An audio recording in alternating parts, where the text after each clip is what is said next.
All right, everybody. We are excited today because we're going to be having a really awesome guest come on. So I know you have been waiting for this. Go ahead and get your seatbelts on and all those wonderful, awesome things. And I'm going to be introducing my guest right now. And his name is Chuck Styles. Hi. Hi, how are you? How are you? Thank you for I am having doing amazing. I'm so glad you were able to come onto this platform today, and we're happy to have you here. me. Thank you Um, so much. awesome. So, for those of you who do not know who Chuck Styles is, which I'm sure a lot of you do, because I saw your comments, he is an amazing artist in Philadelphia, and right now he is actually documenting history. He is a visual storyteller, and before that, he was actually blowing up all over social media and other different platforms for his art that is uplifting to people. And we'll get to show you a few pieces of that. He also is a family man. So I love that about him as well. And I'll just let him actually tell a few more things about himself to you guys and just to get to know him a little bit. But I'm going to actually put up his website, which is Art of Chuck Styles, because I want you guys to be kind of multitasking as we're doing this interview.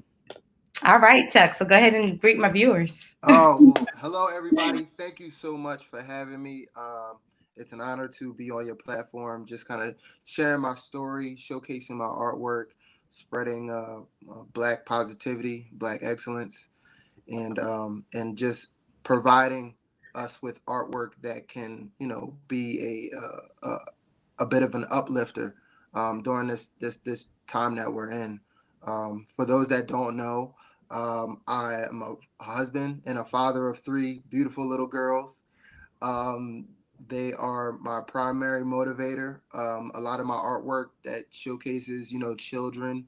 Um, I don't have any sons, but nonetheless, me painting children is a reflection on just how important my kids are in my life, and ultimately I do artwork so that they can see themselves in, regardless of sex, regardless of the age of the children. It's to kind of just show them that they can see themselves in the artwork, and for viewers, all the viewers, your children can see themselves in as well. So thank you so much for having me. I love it. It is my honor to have you on this platform, and I'm excited. I really am. Like, this is like a big deal for me personally, because those that already kind of know me in Philadelphia in the Jersey area, they know that art and music is two of my top passions outside of health. And so to be able to collide them today is history. So you're part of history today. So I'm really excited about that. So you are a girl father. Uh-oh. I am girl dad through and through. A lot of people misuse that term. You gotta have all Oh my girls gosh. to be a Oh girl my dad. gosh. Yeah, I'm a girl That's dad. special.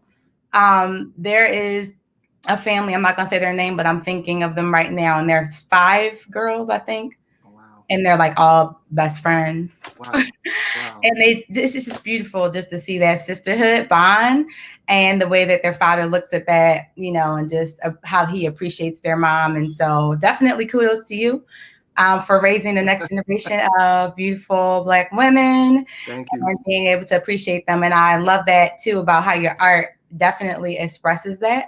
Mhm. So the first question I want to ask you is, when did you discover that you had a gift for visual storytelling? Um, I first discovered that I had a gift for visual storytelling. I think my earliest recollection would be about like 3 or 4 years old. Wow. Yeah. I used to draw, these little square, almost like comic strips on my wall next to my bed Oh, of like the Ninja Turtles, Peter Pan, just like cartoons that were popping around that time.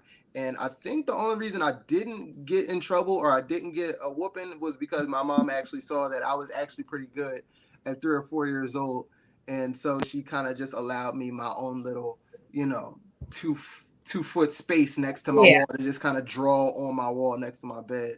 Wow. That's a good mom, and I totally believe that God was leading her to do that. Yeah. One of my best friends, actually, she said this to me. She said, God gives each mother grace for their child. Ooh, Everybody will have an opinion about how you should raise your child.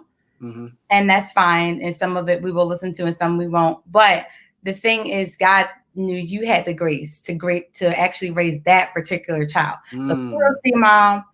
Thank you. Yeah, shout out mom, for not Honing that.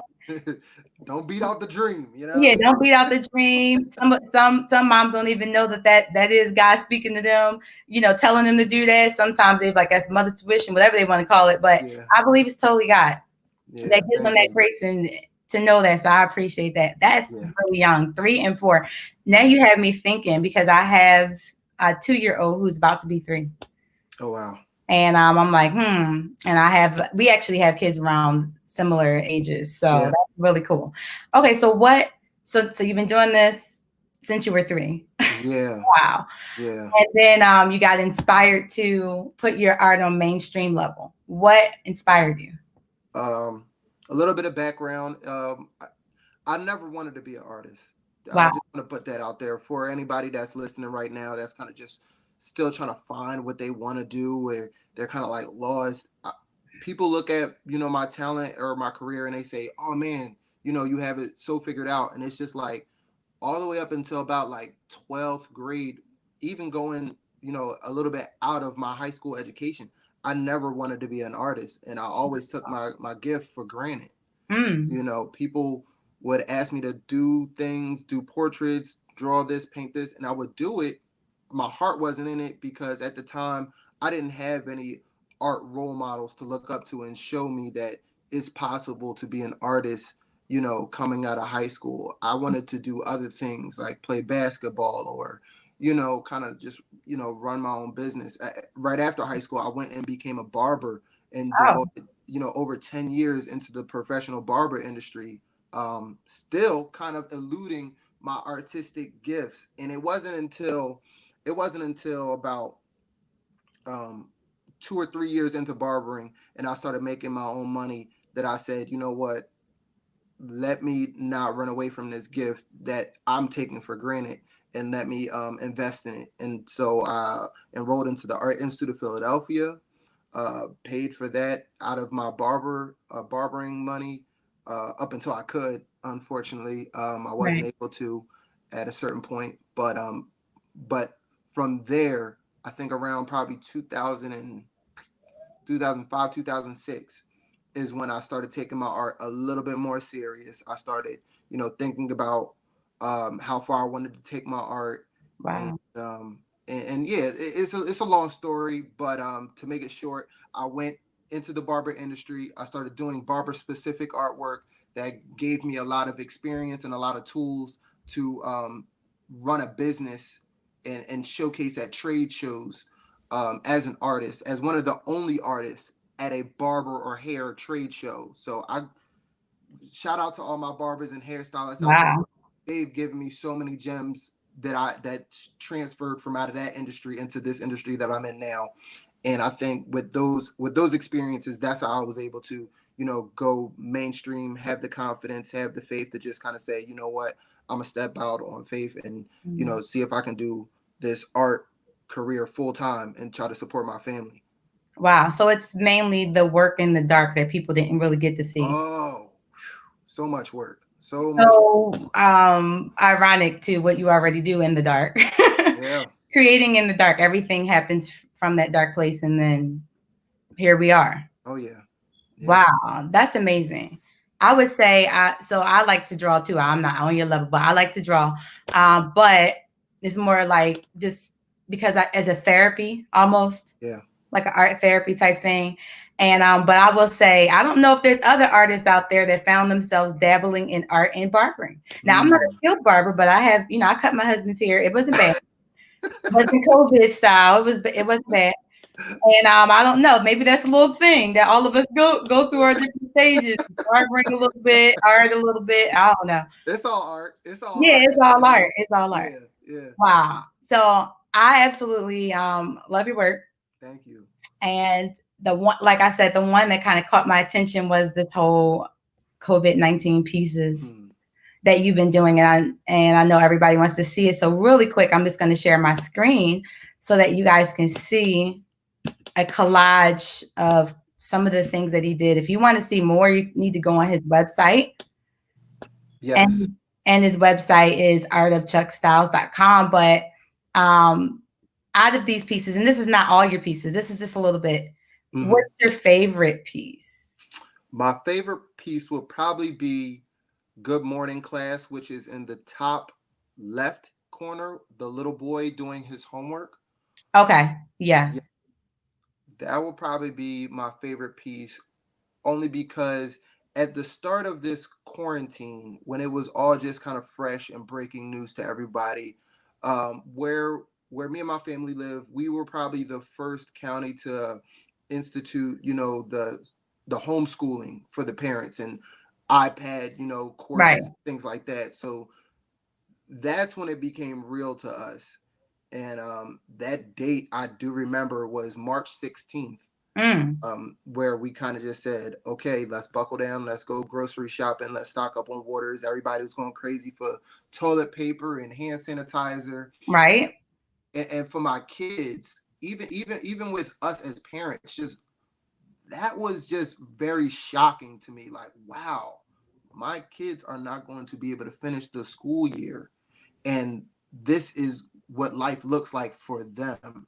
And I wanted to just, I think it just something inside of me just kind of went off and said, as much as I love to do, you know, beautiful pieces, pieces that people would love to hang in their homes, I also, and sorry if I misquote Nina Simone, Okay. but in one interview she said something about like it's our duty as artists to document the times that we're in, and that always resonated with me, and I just felt that spirit come inside of me and Yeah. said, you know what, let me put aside the nice and uh, gentle artwork, and let me document Right. let me document what's going on right now. Although it might be troubling and it might, conjure up some, sadness and depression. It's important for us to see what life looks like right now, even when we move past this, to say, hey, we got through this. I remember when my kid was doing homework at the table on his iPad, or I remember when the class of 2020 had to graduate, from their living rooms. That was powerful You with know, the mask. I was like, wow. I have a brother who's graduating this year. He oh, is graduating virtually. Yeah. that sucks. I know it does, but at the same time, it's like you got to be safe. Yeah, You understand both sides. Yeah. yeah. But I mean, I agree with everything that you're saying because I feel like that's how God felt when he wrote the Bible. He inspired the apostles to write. He said, I don't want you just to write the beautiful things that happen. I want you to write all the ugly things. Oh yeah. All of it's truth. Yes. The ugly, the good, the bad. And that's what art is. Art Yeah. is that. And God is the first artist. He created the whole world. So, I mean, Oh look, yeah. look around you. So, I mean, he's definitely into all of that, of what you're saying. And we couldn't truly possibly document history if we didn't put all the truth Oh yeah. pieces, no matter if it causes you to confront sometimes things. Oh yeah. Sometimes, it causes you to really see the real picture. What is Mm-hmm. it? One picture is worth 1,000 words. Oh yeah. Yeah. Yeah. Yeah. So definitely agreeing with you on that. Even the rawness, the realness, the stuff that people don't like to talk about, Yeah. that's what artists do. Who are like you, I'm going to say, because there are people who are just doing what is popular. Yeah. Yeah. And for a while, everything in my art career wasn't, I could say ideal. It was moments where I kind of chased, down that popular, what Right. other people wanted, what other demographics wanted. And once I kind of found my mission and knew what my calling was, I kind of just doubled down on that. And thank God that I developed an audience that just kind of just sees my truth and knows that my intentions behind the artwork are just to inspire and just show that us as Black people, we matter in this world. Because for a visual artist, this art world is very tricky, for Yeah. visual artists, and so that was my mission, to just kind of document us, um, and what we look like in this whole pandemic, Wow. So Wow. You know what? You know what I would like to see? I don't know if this is going to happen. I'm not trying to get exclusive news here, but the Smithsonian should definitely pick you up. I'm just putting this out there. I'm just saying. you I know, totally see this happening for you. I've been reached out to by Okay, look. a woman by the name of Caroline Powers, who Okay. is the board president of the Museum of Contemporary Art in LA. Okay. So to me, that was like, wow. I Yeah. I would have never, if you would have told me, 20 years ago or even 10 years ago as a barber, like you would have Right. somebody from the Mocha contact you about some of your artwork. I wouldn't have believed it. So My to gosh. to see what this artwork is doing for people and just seeing the exposure that it's getting, yeah, I'm humbled. Like I'm humbled. So Yeah. thank you for the Smithsonian. Look, Yes, prayers up. I'm putting it out there. Look, you don't know this about me because we never met each other. So outside of this platform, people on this platform know me. So I don't know. I'm not sure if you're familiar with Office of a Prophetess, what that is. No. So it's a person. It's in the Bible when you read about prophets. Mm-hmm. Then you had those who God called to be prophets as they, after the Bible. So what that means is God gives you the His heart and mind to speak for that person. Mm. And when you speak that, there's power behind that. Mm. Because he reveals certain things to prophets that he doesn't reveal to other people in the universe. So I'm putting it out there. Oh, thank you. Smithsonian, let's go. Thank you. This is definitely your time for that, because I can totally see like all over you, like you're a scribe. That's what we would call it. A person, you call it visual storytelling, same thing. A scribe. God is not like everything that you're drawing. God is using you to show his heart in that, because I can tell, like I'm looking at the different pieces of your art, and Mm. God's totally speaking to you through what you're seeing, you Wow. know, and that's powerful. So it's definitely, like I said, it's something on a Thank whole you. bigger level than you ever thought. So I'm definitely excited about that. So I've definitely, during this whole time of, COVID and things like that, I've observed people, and I kind of see along their timelines just how people have begun to rediscover passions. I know we see some of the things out there. Some people are just trying to survive. I mean, it's like Wow. a whole different levels Yeah. of people's lives being displayed, whether it's on social media or other places. Some people, just scrapping like, how am I going to eat the next Yeah. day? Other people like, oh, I know what I'm eating the next day, but what I'm going to do, I can't do nothing. Little simple stuff. Yeah. Yeah. Yeah. And I like how your art kind of captured a lot of those pieces. You were, capturing the pieces from just every day, from what a child's view of Mm-hmm. what they see to the people who are out there. Shout out to y'all, essential Oh workers, yeah. Oh yeah. people who are out there, risking your life pretty much. Right. And then people who are trying to survive, literally. So I Yes. love how you're touching all these people through your art, because this depicts the struggle at Yes. different levels. Everyone's struggle is not the same. And Oh I don't yeah. want to ever say that it is, because it's not. Yeah. Everybody's at different Absolutely. levels. But what I like is you're giving people hope Thank you. and Thank, inspiration. thank you.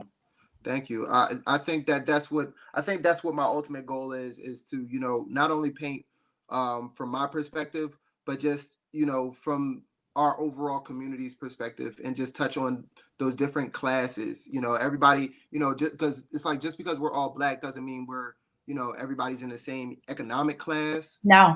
And so, like you said, everybody's struggle is different, but we're all struggling together. And certain things I wanted to just touch base on, and just make it feel like everybody is connected in one way or another.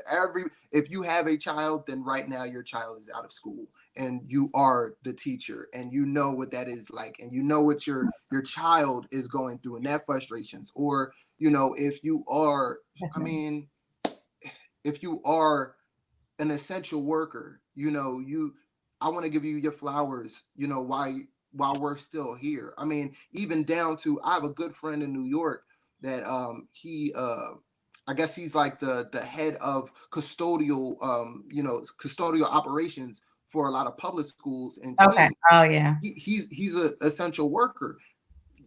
to me, his job is just as important as the nurses and doctors. I mean, Right. just Oh yeah. facilities are sanitized so that the germs are, erased, so that those places are safe enough to go back in. And I wanted to just give all of those people their flowers, and really just, share the love, while I can. Definitely. So before this whole, even doing the COVID pieces, and I'm not for sure, this is why I'm asking, but have you done any other pieces related to health before this? I have I haven't done anything specifically related to health. I think all my pieces in, all my different collections. I had one collection that was about birds and light bulbs, and it was Okay. very abstract, where I had the light bulbs attached to the birds, and that kind of like inspired people to like fly high with their ideas, and not be limited to, your surroundings and things like that. Mhm. So in some way, shape, or form, my art has always encouraged people to inspire for, higher things, or, positivity. Right. I have attached myself to certain events in Philly. One event in Philly, which is called, the funeral, Hmm. put on by what is this group called? They're gonna kill me, but they're good friends of mine. Shout out to Sam. The funeral, that's what they're called. Look, go Yeah, ahead. but it sounds bad, but the premise of the show is to put a death to the stigma of mental health. Ah. Yeah, so the theme and the artwork that goes along with this event is amazing. It provides an open platform for people that have dealt with, suicidal thoughts or mental health Hmm. illness, to get like 5 minutes to talk in front of the crowd, share their stories, share their Oh, that's poems, share good. their artwork. I actually have been a part of this event twice within the past like 2 years. A good friend of mine, Shanina Diana, which is a Philadelphia-based artist but lives in Coatesville. She's an advocate for mental health awareness. So, me personally, I have not created any artwork outside of this that deals with health or mental health, but I've always, I'm a very big supporter in that, because my wife is a counselor. So, Shout out to your wife. Is it uh, Devin or yeah, Devon? How is it Devin? Devin. Yeah, yeah, Oh, good. I'm yeah. trying to good with these names. All right. Hey, Devin. Yeah, so Okay. we're always talking about the importance of mental health in the house, and so yeah, that's where I implement my, I may have to have Devin on the episode oh over here. yeah, yeah, yeah. All right, Devin, if you're listening. No, mental health is really overlooked a lot. Yeah. But you know what? In this, what's happening right now, people's mental health is really being affected Oh yeah, big time. for sure. So that's an area, if you have not thought about, what is the state of my mental health, you need to think Mm, about that. I'm really praying, especially for those who live in chaotic situations, yeah, who are stuck in quarantine. That's the piece that really kind of like hits me harder. yeah. So definitely praying for that. But so how long does it really even take you to create a piece? Well, since I mentioned my wife, it's only right for me to, shout out my wife. She takes care of the kids when I'm locked in. I Okay. mean, I'm a workaholic a little bit. I do work fast though. That's one thing that I've kind of just developed over the years. It's just a very, you know, um, fast-paced work ethic, or work practices. Okay. Some pieces may take me a few hours. Other pieces may take me a few days. Um, for instance, the most popular piece that a lot of people have kind of discovered me Mhm. by, which is the D Nice live healing piece, Yes. went Yeah. viral. That piece probably took a total of like 8 hours. No, about like 8 to 12 hours Wow. to compete.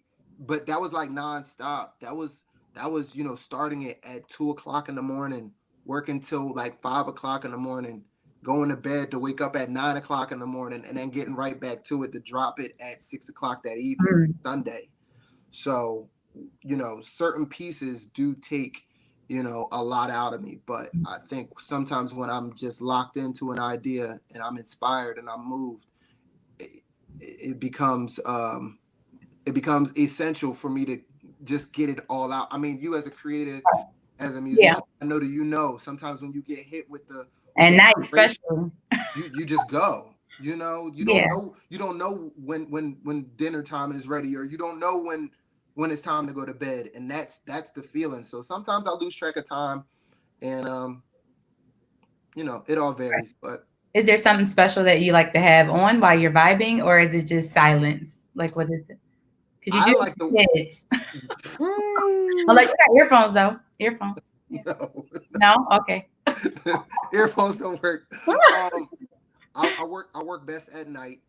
Usually when the house is quiet. Okay. Um, less distracted. I just kind of get the zone out. I do like listening to music, depending on what mood I'm trying to capture. I'm very eclectic when it comes to my music selection. I have everything from rap to R&B to Me jazz too.